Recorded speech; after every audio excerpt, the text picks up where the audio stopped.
Sai, Shri Sai, Satcharitra, Chapter 5. Baba's return with Chand Patil's marriage party, welcomed and addressed as Sai, contact with other saints, his attire and daily routine, the story of the Padukas, the wrestling bout with Moeddin and change in life, turning water into oil, and the pseudo Guru Jawar Ali. Return with Chand Patil's marriage party.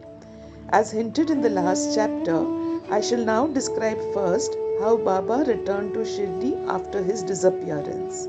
There lived in Aurangabad district, in a village called Dhoop, a well-to-do Mohammedan gentleman by name Chand Patil. While he was making a trip to Aurangabad, he lost his mare. For 2 long months, he made a diligent search but could get no trace of the lost mare. After being disappointed, he returned from Aurangabad with the saddle on his back. After traveling 4.5 kilometers, he came on a way to a mango tree at the foot of which sat a fakir. He had a cap on his head, wore kafni, and had a satka under his arm, and he was preparing to smoke a chilim. On seeing Chand Patil pass by, he called out to him and asked him to have a smoke and to rest a little. The fakir asked him about the saddle. Chand Patil replied that it was of his mare, which was lost some time back. The fakir asked him to make a search in the Nala close by. He went, and the wonder of wonders, he found the mare there. He thought that this fakir was not an ordinary man, but an Avalya, that is a great saint. He returned to the fakir with the mare. The chilim was ready for being smoked, but two things were wanting. First, the fire to light the pipe, and second, water to wet the chappi, that is a piece of cloth through which smoke is drawn up. The fakir took his prong and thrust it forcibly into the ground, and out came a live ember which he put on the pipe. Then he dashed the satka on the ground, from where water began to ooze. The chappi was wetted with that water, then wrung out and wrapped around the pipe. Thus, everything being complete, the fakir smoked the chilim and then gave it also to Chand Patil. On seeing all this, Chand Patil was wonderstruck. He requested the fakir to come to his home and accept his hospitality. Next day, he went to Patil's house and stayed there for some time. Patil was a village officer of Dhoop. His wife's brother's son was to be married, and the bride was from Shirdi. So, Patil made preparations to start for Shirdi for the marriage. The fakir also accompanied the marriage party. The marriage went off without any hitch. The party returned to Dhoop except the fakir, who stayed back in Shirdi and remained there forever. How the fakir got the name Sai. When the marriage party came to Shirdi, it alighted at the foot of the banyan tree in Bhagat Malsapati's field near Khandoba's temple. The carts were loosened in the open courtyard of Khandoba's temple, and the members of the party descended one by one, and the fakir also got down. Bhagat Malsapati saw the young fakir getting down and accosted him, Ya Sai. Others also addressed him as Sai, and thenceforth he became Sai Baba. Contact with other saints. Sai Baba began to stay in a deserted masjid.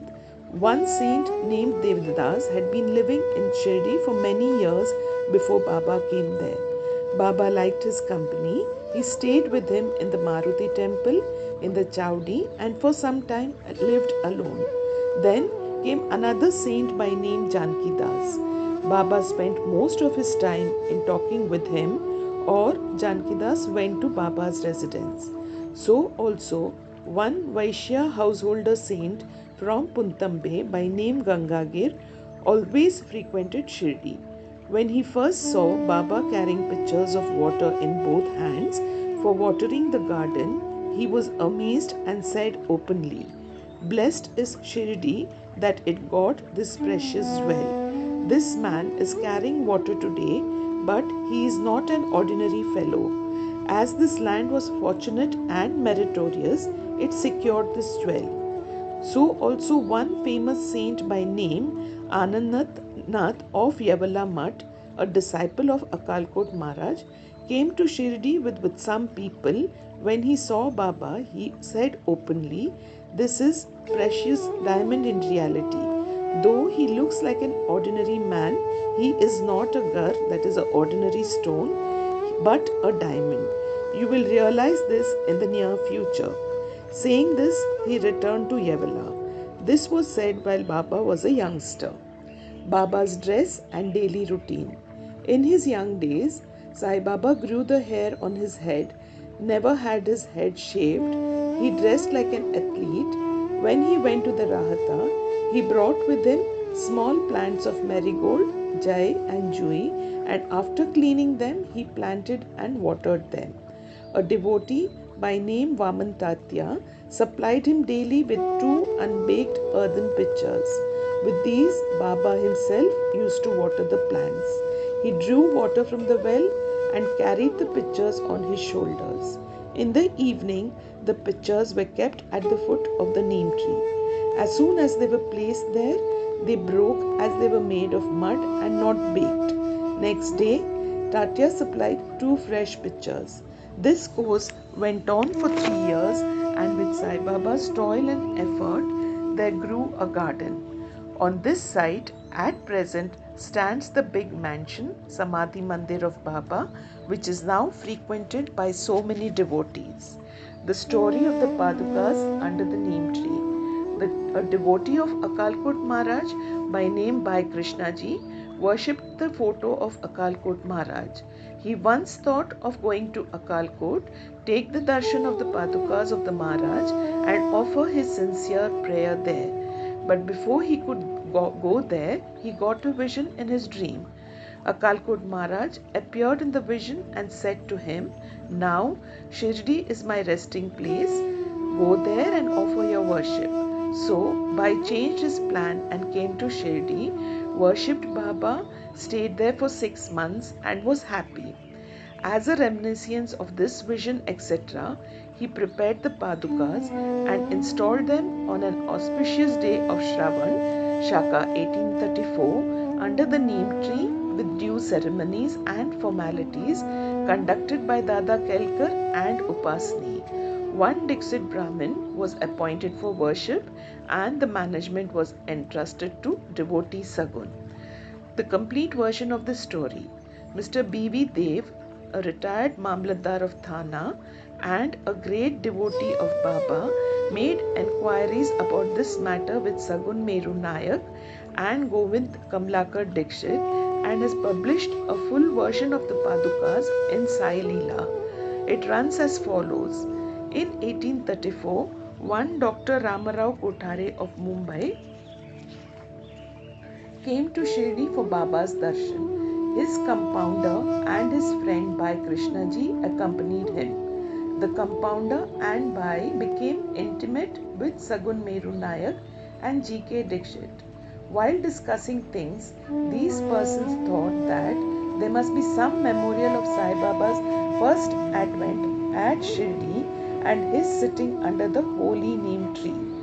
They thought of installing Baba's Paduka there and were going to make them of some rough stone. Then Bhai's friend, the compounder, suggested that if this matter was made known to his master, Dr. Ramarao Kothare, he would prepare nice Padukas for this purpose.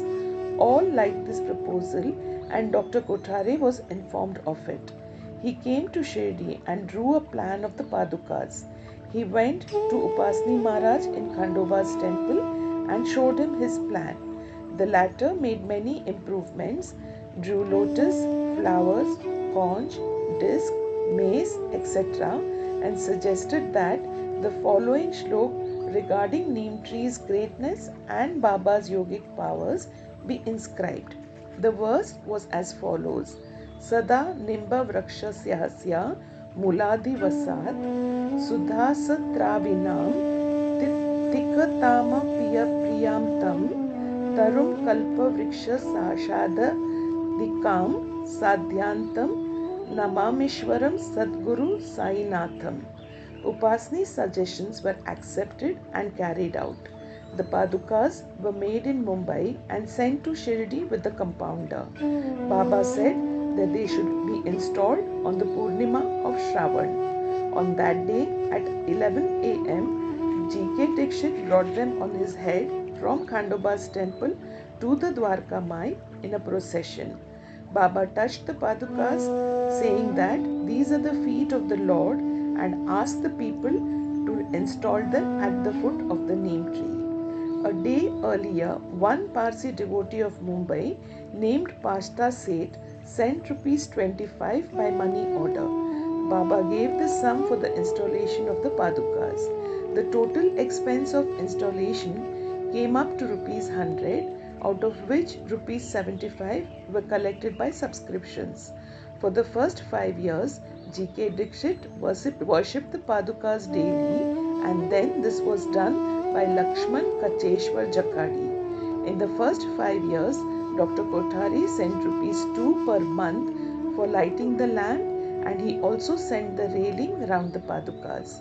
The expense of bringing the railing from the station to Shirdi was rupees 750 paise. The roofing was paid by Sagun Meru Nayak. Now Jakadi does the worship and Sagun Meru Nayak offers the Naivedya and the lights the evening lamps. Bhai Krishnaji was originally a devotee of Akalkot Maharaj. He had come to Shirdi at the installations of the Padukas in the Shaka 1834 on his way to Akalkot. He wanted to go to Akalkot after taking the darshan of Baba. He asked Baba's permission for this. Baba said, "Oh, what is there in Akalkot? Why do you go there? The Maharaj of that place is here, myself." Hearing this, Bhai did not go to Akalkot. He came to Shirdi off and on after the installation of the Padukas. Mr. B.V. Dev concluded that Hemant Pant did not know these details. Had he known them, he would not have failed to depict them in his Satcharitra. Wrestling bout with Moeddin Tambule and a change in lifestyle. To return to the other stories of Baba, there was a wrestler in Shirdi by name Moeddin Tambule. Baba and he did not agree on some points and both had a fight. In this, Baba was defeated. Thenceforth, Baba changed his dress and mode of living. He donned a kafni, wore a langot, and covered his head with a piece of cloth. He took a piece of sackcloth for his bed and was content with wearing torn and worn out rags. He always said that poverty is better than kingship, far better than lordship. The Lord is always brother of the poor. Gangagir was also very fond of wrestling. Once while he was wrestling, a similar feeling of dispassion descended over him, and at the proper time he heard the voice of an adept saying that he should wear out his body playing with God. So he too gave up samsara and turned towards God realization.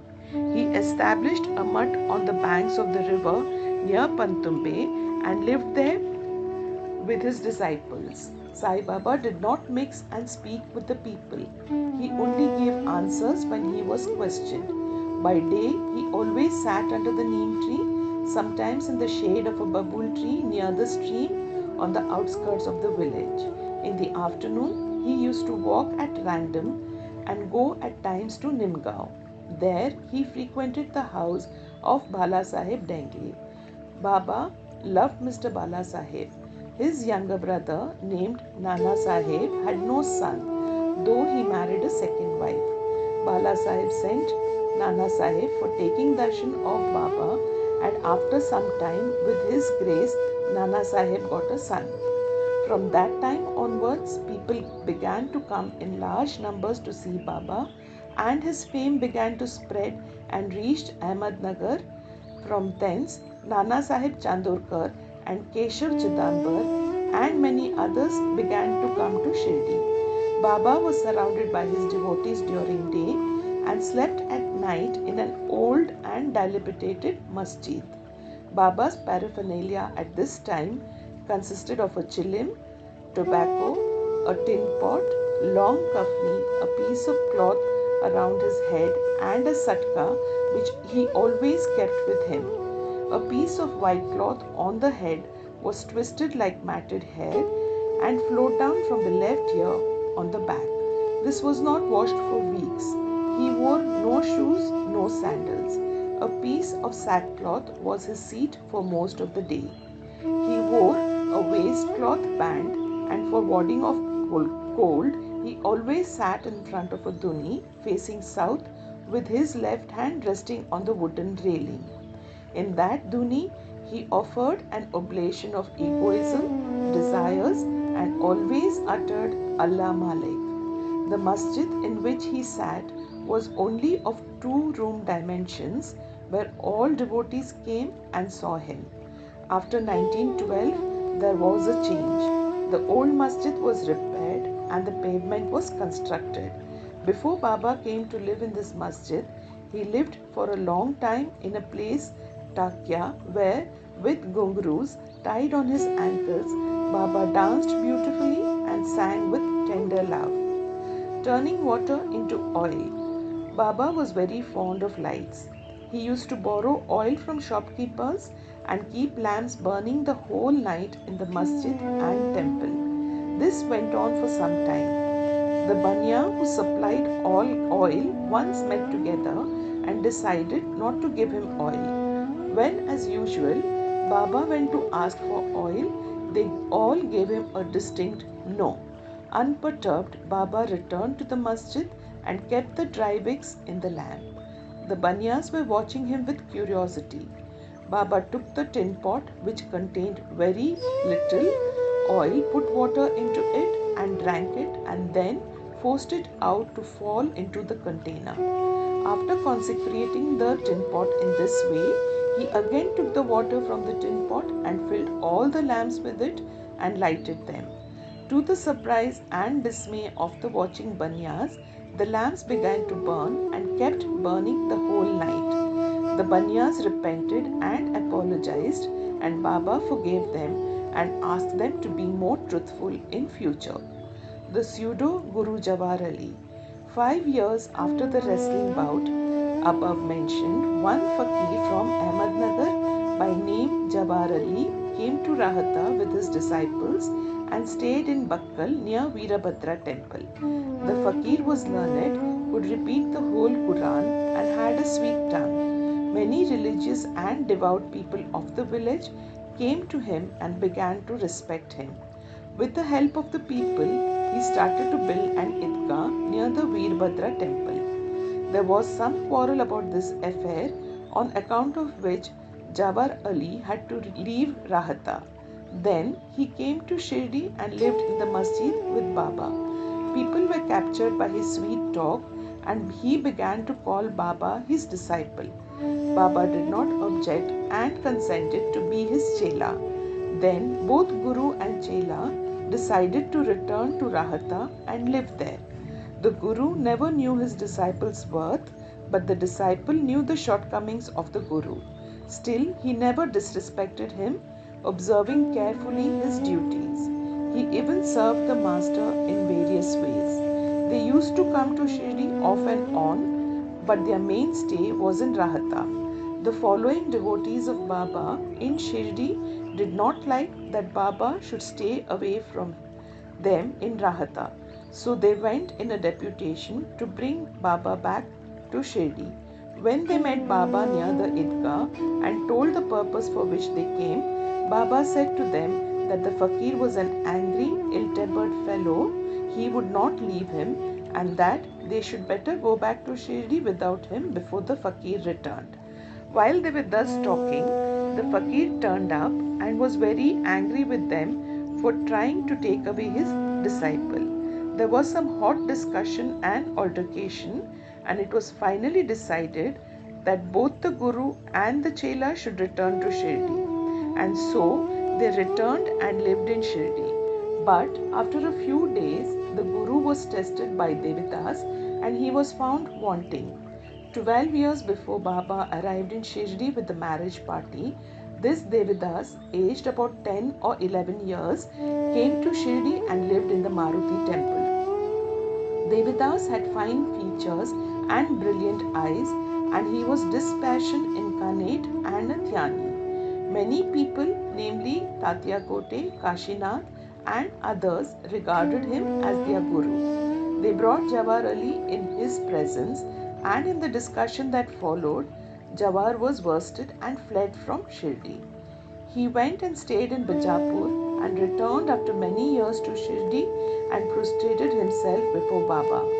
The delusion that he was a guru and Baba his chela was cleared away, and as he repented, Baba treated him with respect. In this case, Baba showed by his conduct how one should get rid of egoism and do the duties of a disciple to attain the highest end, namely self-realization. This story is told here according to the version given by Malsapati. In the next chapter, Ramnavami festival, the masjid, its former condition and later improvements in it, etc. will be described. Bow to Shri Sai, peace be to